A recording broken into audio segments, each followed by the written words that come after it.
où tu as parlé donc de la séparation avec le président Gbagbo. Et la situation de...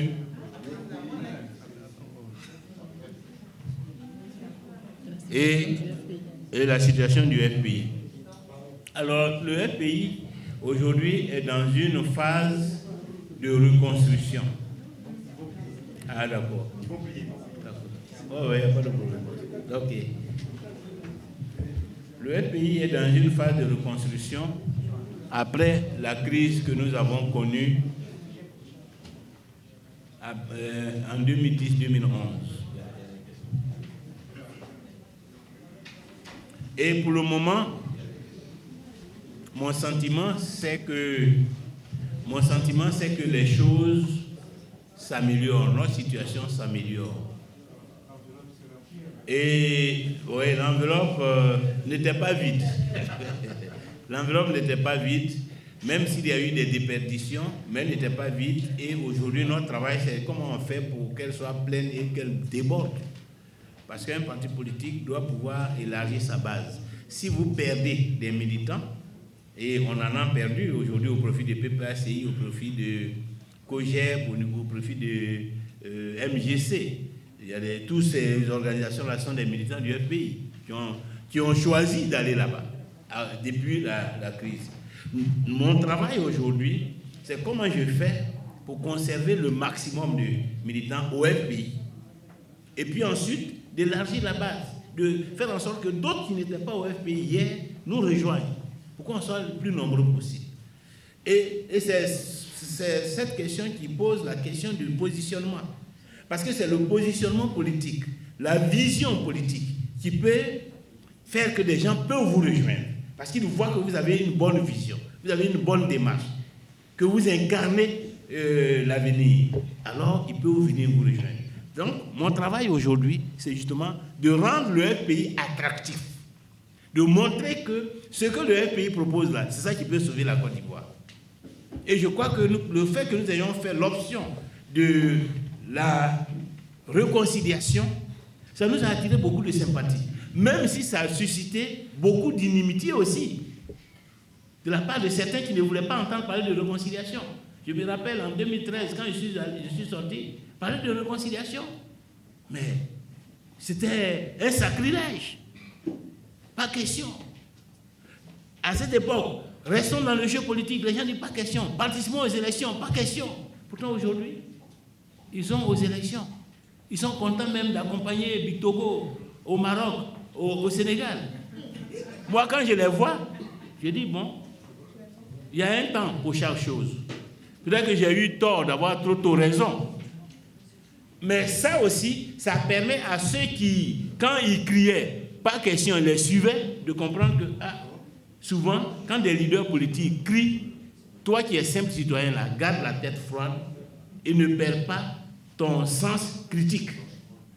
Toi-même, fais ta propre analyse. Il ne faut pas suivre aveuglement les gens. Parce que les gens, tu les suis, et puis à un moment, tu vois que là où les autres allaient, et puis ils criaient là, c'est là-bas, maintenant ils s'en vont.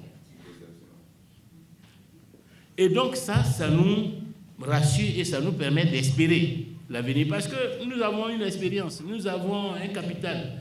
Et nous n'avons pas choisi la rupture avec Gbagbo, c'est lui-même qui a choisi la rupture. Parce que la crise, quand elle est arrivée pendant que j'étais en prison, à Bouna. Les gens ont crié, il a trahi Gbagbo, mais quand Gbagbo est tombé le 11 avril, qu'on l'a arrêté, j'avais le choix de fuir pour aller en exil au Ghana, ou bien même dans un autre pays. Je n'ai pas choisi d'aller en exil en tant que président du FPI. Je n'ai pas choisi d'aller faire allégeance à Ouattara, alors que c'est ce que Ouattara attendait. Bictogo m'a rendu visite 2 fois, là où j'étais avec madame, à l'hôtel Pergola. Ce qu'ils attendaient de moi, c'est que j'aille faire une déclaration à la télévision pour dire que le FPI avait capitulé. Je dis non, c'est pas ça. Et dans le livre que j'ai écrit, je relate tout ça. Ce n'est pas l'allégeance qui va régler le problème. Que le problème que la Côte d'Ivoire a est un problème politique. Sa solution est politique, elle n'est pas militaire. Donc libère Gbagbo et tous les autres, on va s'asseoir pour trouver une solution à la crise. C'est comme ça que le jour où j'ai vu Koulibaly Mamadou et Yaoundé à l'hôtel du Golfe, chez Ouattara, j'ai dit il faut que je fasse une conférence de presse. Ce sont des leaders du parti. Si les Ivoiriens ne m'entendent pas, ils vont croire que le FPI a capitulé. La conférence de presse là, je n'ai pas terminé. Et puis, Soro a envoyé les FRC casser l'hôtel Pergola où j'étais avec madame. Il m'avait envoyé d'abord un premier officier. Là, Soro veut te voir. Il était 20 heures passées. Il dit, 20 heures. Moi-même, j'ai dit, est-ce que c'est Soro même qui t'a envoyé? Il dit oui. Il dit, bon, il faut l'appeler, je vais lui parler. Il a appelé Soro. Je lui ai parlé, il dit, ah, mais toi, depuis là, on ne te voit pas. Il dit, mais je suis là. Il dit, il faut qu'on se voit. Il dit, mais il fait nuit. On ne peut pas attendre demain. Et après, j'ai appelé les gens de l'ONU pour dire, voilà ce qui se passe. Que demain, là, peut-être que je vais aller, mais il faut que vous soyez avec moi. Et puis plus tard, je vois un autre groupe qui arrive. Madame était dans une autre chambre, je l'appelle, je dis, les gens là, ils vont m'arrêter. Que donc, il ne faut pas venir ici. Puis effectivement, quelques minutes après, ils ont cassé les portes de la maison où j'étais empoigné. On était au premier étage, mais traîné en bas, pillé la maison, puis m'ont déporté à l'hôtel du Golfe où on m'a enfermé 3 jours. Puis le 3e jour, c'était un lundi de Pâques. À 13h, ils sont venus nous embarquer. On ne savait pas même où on allait. À 4h du matin, on s'est retrouvés à Bouna, où ils nous ont jetés dans une prison désaffectée. 2 ans et demi. Bon, pendant que je suis en prison, les camarades qui sont dehors commencent à comploter contre moi. 2012, ils disent, bon, eux là, ils étaient présidents par intérim. 2012, ils appellent les autres, ils disent, bon, il faut que... Je vais vous expliquer parce que cette histoire, il y a beaucoup qui ne la connaissent pas. Beaucoup qui ne la connaissent pas. C'est pour votre information. Il est bon que vous sachiez. 2012, avril 2012, je suis toujours en prison. Les camarades disent qu'ils veulent faire un congrès pour élire un nouveau président.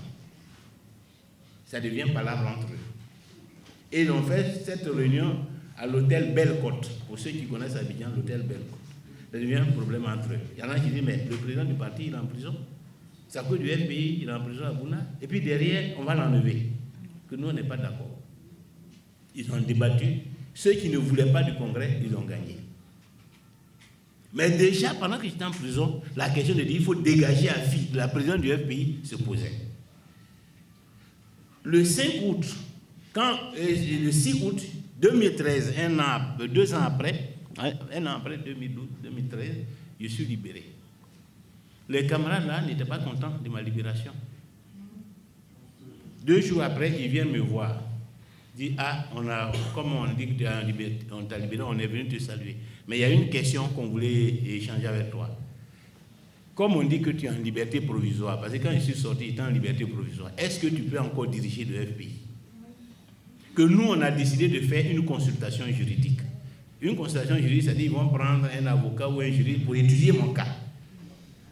Et j'ai dit, bon, mais au lieu de vous fatiguer, pourquoi vous n'allez pas poser la question à Ahmed Bakayoko? C'est ce que je leur ai dit. Pourquoi vous n'allez pas poser la question à Ahmed Bakayoko? C'est père à son âme. C'est eux qui ont le pouvoir. S'il vous dit que je peux diriger le FPI, c'est rapide, vous n'allez pas payer l'argent, sur place, il va vous donner la réponse. S'il vous dit aussi que je ne peux pas, c'est rapide, vous ne payez pas l'argent, et puis ce que vous avez en tête comme plan, vous allez mettre ça en application. Mais moi, je ne suis pas concerné par votre consultation juridique. Parce que dans nos statuts, tant qu'on n'a pas fait un congrès pour élire un nouveau président, c'est moi qui suis là. Même si je suis malade, celui qui est là, il est là par intérim. Si je suis en exil, celui qui est là, il est là par intérim. Est-ce que vous pensez que consultation juridique, c'est ça qu'il faut au FPI aujourd'hui? Au moment où je sors, personne ne pouvait sortir dehors avec t-shirt Gbagbo ou même FPI. C'est les FSI qui régnaient en maître absolu. Tous les parents qui nous ont soutenus pendant la crise. Jusqu'à ce moment-là, personne n'avait encore mis pied. Même à Gagnoa, à Mamala, personne n'avait été là-bas pour dire aux parents de Gbagbo, voilà ce qui s'est passé. C'est ça qui est le problème. Nous déployer sur le terrain, pour aller remobiliser nos militants. Nos structures sont désorganisées. C'est ça qui est le problème. Et vous parlez de consultation juridique. On a discuté et c'est comme ça qu'ils ont accepté de faire la passation des charges le 7 septembre 2013. Mais les gens ne voulaient pas de moi. Pour eux, pourquoi on m'a libéré? Je devais rester en prison. Pourtant, je n'avais pas été seul. Dans notre groupe, on était 14, y compris Sangara Boudraman, père à son âme. Mais leur problème, pourquoi on a libéré la fille? Si on l'a libérée, c'est que c'est un deal. C'est les Blancs. Ils veulent que les Ivoiriens oublient Gbagbo. Déjà, ça avait commencé. Et quand j'ai commencé les tournées, arrivé à Gagnoa, parce que même pour arriver à Gagnoa, les Danois ont dit, ah, président, nous-mêmes, depuis la crise, on n'a pas encore mis pied à Gagnoa. Je voulais commencer par Gagnoa, par Mama. Que laisse-nous un temps, on va aller arranger pour que tu viennes. C'est comme ça que j'ai été à Mongouanou et plus tard. Mais à Gagnoa, l'accueil que j'ai reçu, pour aller de l'entrée de Gagnoa, du côté de Oumé, à la préfecture, je ne fais même pas 2 kilomètres. On a mis plus de 2 heures. Le monde. Et le lendemain, le meeting qu'on a fait à la place Laurent Gbagbo, les secourus là, ils disaient, nous-mêmes, depuis qu'on fait la politique à Gagnoa, là, on n'a pas vu autant de monde. Au lieu de voir dans ça qu'avec la sortie d'Afi, le pays est en train de se réveiller, ce qu'ils ont compris, Afi, là, si on ne le terrasse pas, il va prendre le pouvoir, il va prendre le pays, et les Ivoiriens vont oublier Gbagbo. Voilà la crise de votre pays. Hein. Il faut qu'on élimine Afi, sinon il va devenir président et les Ivoiriens vont oublier Gbagbo. Voilà tout. Celui qui vous dit autre chose sur la crise au pays là, il vous ment. Parce que tout ce qu'ils ont fait par la suite, on ne va pas aux élections, on ne fait pas ceci, il ne faut pas que Afi ait des députés, tout ça, c'est par rapport à ça. Il ne faut pas que Afi grandisse. Parce qu'ils savent effectivement que s'ils me soutiennent, on va prendre le pouvoir. Mais pour eux, ce n'est pas ça qui est important. Ce n'est pas que le pays revienne au pouvoir, ce n'est pas ça qui est important. Mais pour qu'une personne, de façon spécifique, soit toujours devant. Mais le monsieur n'est pas là. Et ce n'est pas nous qui détenons son sort. On fait comment? Donc, il me mène la guerre par rapport à ça. Et pendant ce temps, moi j'envoie des messages à la chez Gbagbo pour dire, ah, président, voilà ce qui se passe ici. Il faut me laisser, je vais venir, je vais t'expliquer, puis on va voir comment on règle le problème. J'envoie les messages, pas de réponse. Puis lui-même, il était impliqué dedans. Par contre, ceux qui me combattent, matin, midi, soir, ils viennent. Et quand ils reviennent au pays, ils sont encore plus déterminés qu'avant. Mais en même temps, comme j'avais la légalité, ils ne pouvaient pas, il n'y avait pas de solution. Ils voulaient tout faire pour que je fuis, que j'abandonne le parti. Puis comme ça, moi j'ai dit, ça aussi, je ne vais pas abandonner. Ça là, je ne vais pas abandonner. Je vais tenir. Et comme ça ne marchait pas, en 2019, on m'autorise quand même à aller, Gbagbo m'autorise à venir le voir. En ce moment, il était sorti de la haie, il était à Bruxelles. J'arrive ici à Paris. J'appelle Brigitte. J'ai eu l'autorisation d'aller voir Gbagbo. Et ceux qui devaient m'accompagner, ils étaient ici. Il m'appelle, c'était son directeur de cabinet actuel, s'appelle Aka Emmanuel. Il m'appelle pour savoir si je suis arrivé. Il dit oui, je suis arrivé, que je suis à tel endroit, j'étais à la gare, dans un hôtel à la gare de l'Est. Il dit, ah bon, comme tu es là, tu vas aller maintenant à RFI. Il y a un journaliste là-bas qui s'appelle Norbert Navarro, qui t'attend. Tu vas aller déclarer sur les antennes de RFI que c'est Gbagbo qui est président du FPI. C'est sur cette condition qu'il te reçoit. Authentique, hein? Brigitte est là. J'ai dit, ah, donc c'est pour venir dire sur RFI que c'est Gbagbo qui est président du FPI que j'ai quitté Abidjan juste ici. Que si vous m'avez dit ça, j'aurais économisé. Puis c'est moi-même qui ai payé mon billet. Que je ne vais pas dire ça. Ouais, ce n'est pas lui. Il est le fondateur du parti. Mais depuis 2001, ça faisait 10 ans. Si on est en 18 ans, j'étais en 2019. C'est moi qui suis à la tête. Gbagbo était président du FPI. Mais en 2000, quand il a été élu président de la République, à cette époque, dans la Constitution, tu ne peux pas être président de parti et président de la République. Donc il fallait trouver un autre président au FPI. On a été au Congrès en juillet 2001 et on m'a élu, avec lui-même son propre consentement, on m'a élu président du FPI. Au moment où on perdait le pouvoir, ça faisait 10 ans que j'étais à la tête du FPI. Et c'est même à cause de ça que j'ai mis ma bouche dans la crise et qu'on m'a attrapé pour aller me mettre en prison. Si je n'étais pas président, pourquoi j'ai mis ma bouche dans la crise là? Je suis sorti de prison. Les gens ont hésité, mais ils m'ont donné le parti. Pendant que Gbagbo était toujours à la haie. Entre ce moment, 2013, 2014, jusqu'à 2000, où et quand on a fait un congrès et puis on a mis Gbagbo à la tête du FPI, que je ne veux pas dire ça. Que donc, laissez ça. Que laissons, on va aller à Bruxelles. Si j'arrive là-bas, que Gbagbo de sa propre bouche me dit qu'il veut récupérer le FPI, je vais lui donner. Pour que Palabre finisse. Et puis, oui, je lui donne et puis on va faire congrès. Il dit non, pas question. Il faut que tu ailles parler à RFI. J'ai dit ça aussi, il ne va pas parler. Elle dit, mais si tu ne parles pas, tu ne voudras pas Gbagbo. Oui. J'ai dit, bon, non, si c'est ça, moi aussi, je retourne à Abidjan. Et j'ai pris l'avion et je suis retourné à Abidjan. Un an après, on dit, bon, il faut venir encore. Je prends l'avion encore. Maintenant, tu vas aller directement à Bruxelles. Je prends l'avion, je m'en vais à Bruxelles. Avec toujours Brigitte. Parce que le jour même où il faisait tout ça, Brigitte était là. Quand il m'appelait, on discutait au téléphone, puis il voyait que ça ne marchait pas. Il dit, bon, on va te trouver là-bas. Et il a débarqué à l'hôtel Holiday Inn avec Assoadou. C'est ça, hein? Avec Assoadou. J'ai pris une salle pour qu'on parle. J'ai voulu même, ils étaient deux. J'ai dit, bon, Brigitte, il dit non, Brigitte n'a qu'à rester dehors. J'étais seul face à eux. J'ai même juré que laissez, on va aller, que si Gbagbo dit il veut le FPI, je vais le donner. Il dit non. Si tu ne dis pas ça, ici, à RFI, tu n'iras pas à Bruxelles. C'est comme ça que je suis retourné. Donc, deuxième fois, je viens, donc, maintenant, chaque fois, j'arrive à Bruxelles, et effectivement, je rencontre Gbagbo dans un hôtel où ils m'ont indiqué. J'étais toujours en compagnie de Brigitte. Parce que le FPI, là, je suis rentré dedans en 1986, avant la proclamation du multipartisme. Et de 1986 jusqu'en 2014 ans, c'est moi-même, mon propre argent, je prenais pour faire. Quand je rentrais, j'étais directeur des études et des stages à l'École nationale supérieure des PTT. Ce n'était pas un voyou. Je n'étais pas dehors, je n'étais pas quelqu'un qui n'a pas d'emploi.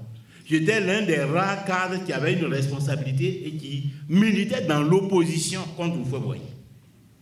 Le siège même du FPI, celui qu'on avait jusqu'à notre chute là, c'est moi-même qui suis allé à Koumassi, c'est moi-même qui suis allé chercher ça. Et puis avec Simone, on a acheté des vieux meubles à Koumassi où on vend des meubles pour mettre dedans. Le facture d'électricité qu'on avait là, c'est mon ami, puis j'ai un ami, ça s'appelle Diallo Mamadou. Pendant qu'on allait acheter des vieux meubles, j'ai dit Diallo va faire abonnement. Jusqu'à ce qu'on tombe en 2011, c'est le nom de Diallo qui était sur les factures d'électricité. Donc je ne suis pas un nouveau venu dans le FPI. J'étais à l'origine, même si Gbagbo, par son combat, a été l'incarnation, mais c'est nous tous qui avons implanté le FPI. C'est nous tous qui avons implanté le FPI. Donc, et quand je faisais ça là, chez moi là, moi je suis issu d'une région à Caen. Bédier est à 40 km. C'est pas au FPI que les gens m'attendaient. Quand ils ont appris que j'étais FPI dans la région, mon grand frère était maire PDC. Et puis on programme multipartisme, son petit frère, il est un des responsables du FPI. Le jour même où, quand on faisait en mai 2010, en mai 90, c'est moi qui ai fait le premier meeting du FPI qui est passé à la télévision à Boaké, au stade de Boaké. Parce que c'est la mission qu'on m'avait. C'est toi qui vas aller expliquer le multipartisme dans le Grâce. Le jour là, on dit, mon grand frère était assis devant la télévision. Quand Mouniba est sorti, puis il parlait du FPI à Boaké. Il a fallu avoir AVC. Donc, j'ai fait ça, ça n'a pas été populaire. À cause du FPI, mon grand frère et moi, on s'est brouillé pendant 10 ans. On ne se parlait pas. J'ai dit à Gbagbo, il ne faut pas que les gens se moquent de moi. Certains ont dit, est-ce que tu sais où tu mets les pieds? Donc, tel qu'on a commencé là, je t'en prie, on n'a qu'à terminer comme ça. Deuxièmement, le RDA a pris le pouvoir, mais actuellement, ils sont en train de faire rattrapage. Beaucoup d'Ivoiriens ne se reconnaissent pas dans ce qu'ils sont considérés même comme marginalisés, pas pris en compte. Les gens attendent un changement. Ils pensent que le FPI peut incarner ce changement. Mais la division, là, ça fait qu'ils sont découragés. Pardon, faisons l'unité. Comme ça, ça va donner espoir à tous les militants du FPI. Troisièmement, toi-même, ta propre situation, là, la division ne t'arrange pas. Il y en a qui disent, mais regardez, Gbagbo, on vous dit qu'il n'est pas un homme de paix. Regardez Palabre qu'il fait avec Afi. Au sein du FPI, lui-même, c'est lui-même qui a été son premier ministre, tout ça. Et que si vous le laissez rentrer en Côte d'Ivoire, là, la guerre va reprendre. Ceux qui ne t'aiment pas, ce sont la situation au FPI, ils l'utilisent pour bloquer toute possibilité de retour en Côte d'Ivoire. Si on fait l'unité, on enlève cet argument. On a parlé jusqu'à dire, bon, faisons des propositions. Et le lendemain, le 4 janvier 2020, pendant la nuit, j'ai consulté les camarades qui étaient restés à Abidjan. Et puis je suis venu, j'ai dit, bon, de toute façon, moi, ce qui m'était important, c'était de te rencontrer, de t'entendre. Et comme maintenant, je vois que c'est la présidence du FPI, là, c'est ça qui est le problème, je suis d'accord que tu reviennes à la tête du FPI comme président, mais je demande à être ton premier vice-président. Et que nous sommes en 2020, il y aura les élections présidentielles en octobre. Au lieu de retourner à Abidjan, et puis quand les élections vont approcher, je vais revenir pour qu'on parle de ça, je propose qu'à l'occasion des élections, tu sois notre candidat, je serai ton colistier. Parce qu'à l'époque, c'est président et vice-président qui faisaient un ticket. Et tout ça, j'avais mis sur papier. Puis je lui ai remis, j'ai dit, si on est d'accord là-dessus, je rentre à Abidjan, je convoque un congrès pour que le congrès entérine cette organisation, comme ça, les vice-présidents, on prend certains de ton côté, d'autres sur moi, les membres du secrétariat, on fait une direction unitaire.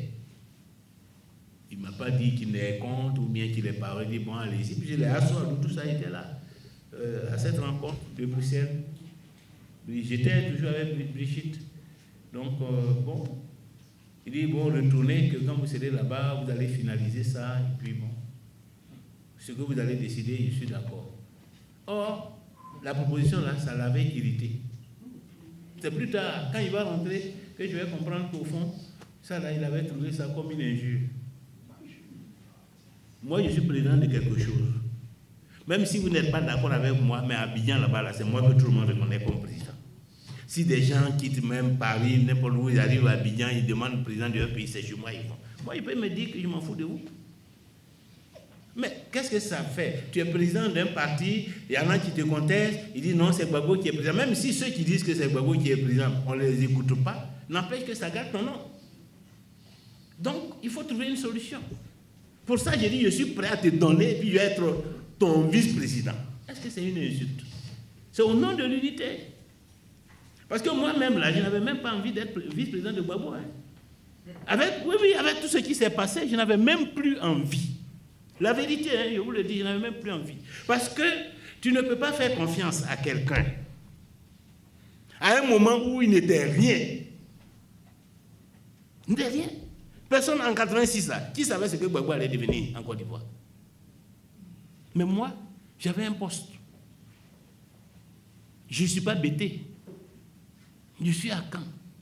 Et ma situation était devenue plus difficile en 1994 quand Bédi est devenu président de la République. On mettait la pression sur nous. Moi-même, mon oncle m'a convoqué, mon grand frère m'a fait convoquer par un oncle. Ah, Bédi est devenu président. Tous les cadres là, vont à Daoukro pour faire les gens. Toi, on ne te voit pas. Je dis non. Tonton, il ne faut pas t'inquiéter. Si un jour j'ai envie d'aller faire ça, je vais t'informer. Mais pour le moment, je ne suis pas dans ça. Je t'ai soutenu.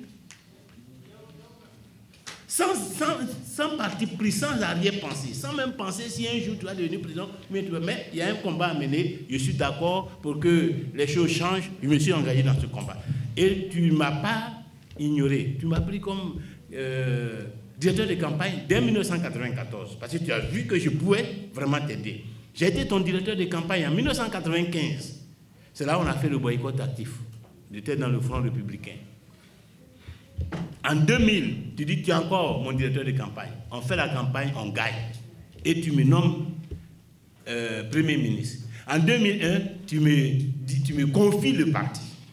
Si des gens viennent te raconter des choses à la haie sur moi, la moindre des choses, c'est de m'appeler. Et quand je l'ai rencontré, je lui ai demandé ça. Quand il m'a dit, bon, oui, moi-même, je n'ai pas décidé d'être président, mais les gens sont venus me dire à FIF. J'ai dit, mais président, si les gens racontent des choses sur moi, pourquoi je demande à te voir et puis tu refuses? Pendant 8 ans. Et que même quand on m'a demandé de venir, on dit, il faut aller d'abord dire que c'est bon. Toi-même, tu sais que tu n'es pas le président du FPI. Bon, mais au nom de l'unité, parce que je suis pas seul. Il y a plein de gens, même s'il y a beaucoup qui me contestent, mais il y a beaucoup qui me soutenaient. Et cela, j'ai le devoir de tenir compte d'eux, de ne pas les abandonner. Pour ça, j'ai dit, je vais être vice-président, pour qu'eux-mêmes, ils aient le courage d'aller à l'unité. Même ça, je trouve que c'est écrit de l'image. Donc, j'ai dit, bon, je vais être ton vice-président. Et puis, bon, j'arrive, je ne vois pas les Assoadou là jusqu'à... Maintenant, ça va être PDCI, ça va faire l'alliance. J'ai dit, bon, je vais attendre le retour de Gbagbo. Le jour où il devait retourner, il venait, je suis allé à l'aéroport. Je dis, il faut que je sois là pour montrer aux gens que moi, je suis toujours dans la logique de l'unité. On a tous vu ce qui s'est passé, tout ça, ça fait qu'on n'a pas pu se voir à l'aéroport. Après, j'ai appelé, donc, 2 jours après, j'ai appelé Nadi pour dire, on ne s'est pas vu à l'aéroport, donc je t'appelle pour que tu vois avec le président Gbagbo qu'il nous donne un rendez-vous. On va venir le saluer, puis on va lui faire le point de la situation ici. Ils disent d'accord, il faut appeler QOTA Narcisse. J'appelle QOTA, il me dit, bon, d'accord, j'ai consulté le président. Quand on sera prêt, parce qu'actuellement on est en train d'aménager son bureau, quand ce sera prêt, on va te faire signe. C'était un vendredi. Samedi, un communiqué sort, on dit que Gbagbo convoque tous les cadres du FPI et lui, tout ça, à une réunion au Palais de la Culture le lundi. Ça fait 10 ans, il n'est pas ici. Il arrive, nous qu'il a laissé derrière. Là. Il faut nous écouter au moins un peu, qu'on te fasse le point ici, avant même d'aller faire réunion publique. Bon, on va attendre le lundi. Donc le lundi, au Palais de la Culture, il dit, bon, il a appelé tout ce monde-là, parce qu'il a décidé de quitter le FPI. Et il va aller fonder un autre parti politique. Que je fais du chantage. Je lui fais du chantage. Et qu'au lieu de faire parler avec moi, ça va aller au tribunal, tout ça et tout, que tout ça c'est compliqué. Il va quitter, il va créer le parti. De toute façon, il sait que c'est lui que les Ivoiriens connaissent, que là où il va se mettre, c'est là-bas tout le monde va se rassembler. Donc il va quitter, comme ça tout le monde va se retrouver, tous ceux qui sont au FPI vont se retrouver avec lui, et puis il va me laisser l'enveloppe vide.